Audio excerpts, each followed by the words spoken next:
Hi friends, welcome to our channel masala. ఈ వీడియోలో నేను ఇప్పుడు అరుణాచలం టూర్ ప్లాన్ గురించి చెప్దాం అనుకుంటున్నాను.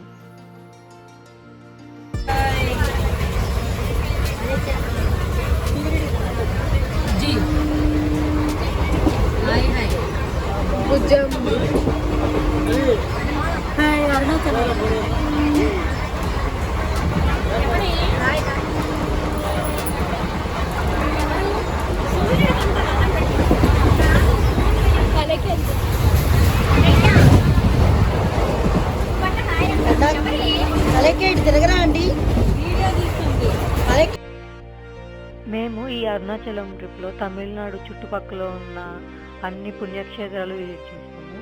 ఈ వీడియోలో నేను బ్రీఫ్గా ఒక్కొక్క టెంపుల్ గురించి మీకు ఎక్స్ప్లెయిన్ చేద్దాము. ఫస్ట్ మేమైతే మా జర్నీని ట్రైన్ జర్నీతో స్టార్ట్ చేసాము. పిల్లలు అందరూ చాలా ఎంజాయ్ చేసాం ఫ్రెండ్స్. ఈ ట్రైన్ జర్నీ అనేది చాలా కంఫర్ట్ ఉంటుంది యాక్చువల్గా అన్నిటితో కంపేర్ చేస్తే. పెద్దవాళ్ళైనా పిల్లలైనా జర్నీ అనేది చాలా కంఫర్ట్గా ఉంటుంది, అందుకే వీ ప్రిఫర్ ట్రైన్. నర్సరావుపేట నుంచి చిత్తూరుకి మేము ఫస్ట్ డే మేము తెంగల్ విజిట్ చేసాము. ఇది చిత్తూరు నుంచి 18 కిలోమీటర్స్ ఉంటుంది. ఇది ఒక మౌన గురు జీవ సమాధి ఆశ్రమం. హాయ్ గాయ్స్, ఏం పేరు ఇది? తిరుత్తని వచ్చాం ఫ్రెండ్స్.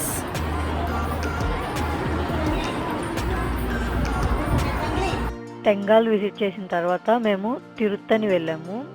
యాక్చువల్గా మేము ఆ ఒక్క ఫస్ట్ డేలోనే 5 టెంపుల్స్ విజిట్ చేయగలిగాము. యాక్చువల్గా ఏంటంటే మనం ఏదన్నా ఒక టూర్ ప్లాన్ చేసుకున్నప్పుడు మనకు ఆ చుట్టుపక్కల తెలిసిన వాళ్ళు ఉంటే మనకి ఇంకా అది చాలా బెనిఫిట్ అవుతుంది. మేము ఆల్మోస్ట్ ఒక 10-15 మెంబర్స్ వెళ్ళాము. అందరం కలిసి ఒకే వెహికల్ మాట్లాడుకుని వెళ్ళేసరికి మాకు మనీ కూడా సేవ్ అయినా ఇట్లా ఏదన్నా ఉంటే మనకు కొంచెం మనీ కూడా సేవ్ అవుతాయి. ఇదైతే తిరుత్తని అందరికీ తెలిసిందే, సుబ్రహ్మణ్యేశ్వర స్వామి టెంపుల్. ఇది ఒక పుణ్యక్షేత్రం అయింది. ఈ టెంపుల్లో కొన్ని ఫొటోస్ ఇట్లా దిగాం మేము. ఆ రోజు మేము థర్డ్ విజిట్ అయిన టెంపుల్ స్వర్ణ వినాయకుడు ఆలయం. ఇది యాక్చువల్గా వినాయకుడి స్వయంభు అంట.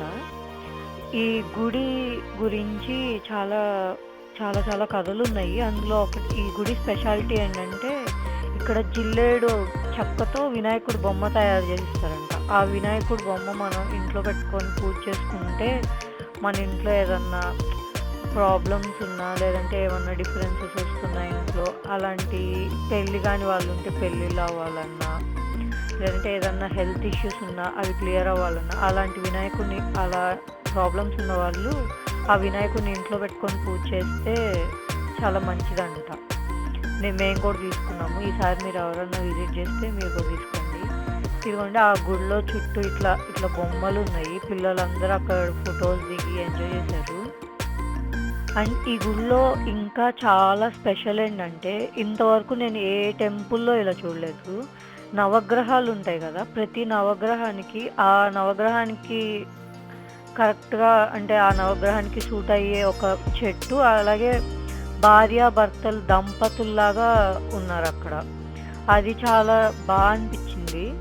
ప్రతిదీ చాలా డీటెయిల్డ్గా ఆ నవగ్రహానికి ఎన్ని ప్రదక్షిణాలు చేస్తే మంచిది, ఏ దేవుడికి ఏ రాశి వాళ్ళు ఎన్ని దీపాలు పెట్టాలి ఏ దేవుడికి, అలా అన్ని డీటెయిల్గా ఉన్నాయి టెంపుల్లో. అది చాలా బాగా అనిపించింది.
ఆ రోజు మేము విజిట్ చేసిన 4th టెంపుల్ అరగొండ. అరగొండ ఆంజనేయ స్వామి టెంపుల్. దీనికి అరగొండ అనే పేరు ఎందుకు వచ్చిందంటే ఆంజనేయ స్వామి లక్ష్మణుడి కోసం సంజీవని పర్వతం తీసుకెళ్ళేటప్పుడు సగం కొండ విరిగి ఇక్కడ పడిపోయిందంట. అందుకని ఇక్కడ అరగొండ అంటారు. ఈ అరగొండలో స్పెషల్ ఏంటంటే ఇక్కడ ఒక కోనేరులాగా వాటర్ వస్తూ ఉంటాయి. ఆ వాటర్ కనుక తాగినా బాడీ మీద చల్లుకున్నా సరే మనకి ఏదన్నా హెల్త్ ఇష్యూస్ ఉంటే క్లియర్ అవుతాయంట. ప్రతి ఒక్కళ్ళు వచ్చిన వాళ్ళు ఖచ్చితంగా అక్కడ వాటర్ తాగే వెళ్తారు. కొంతమంది అంటే రాలేని వాళ్ళు ఉంటారు కదా, వాళ్ళ కోసం బాటిల్లో కూడా తీసుకొని వెళ్తారు. ఇది అరగొండ టెంపుల్ అంతా. ఇంకా తెలిసిందే కదా, ఆంజనేయ స్వామి టెంపుల్ అంటే ఖచ్చితంగా మంకీస్ ఉంటాయి. కోతులు లేకుండా ఆంజనేయ స్వామి టెంపుల్ ఏది ఉండదు. మేము ఇప్పటికీ చిత్తూరు చాలా టైమ్స్ విజిట్ చేసాము. వెళ్ళిన ప్రతిసారి కంపల్సరీగా ఈ కాణిపాకం, ఈ అరగొండ అయితే అస్సలు మిస్ అవ్వము. చాలా బాగుంటుంది ఈ టెంపుల్.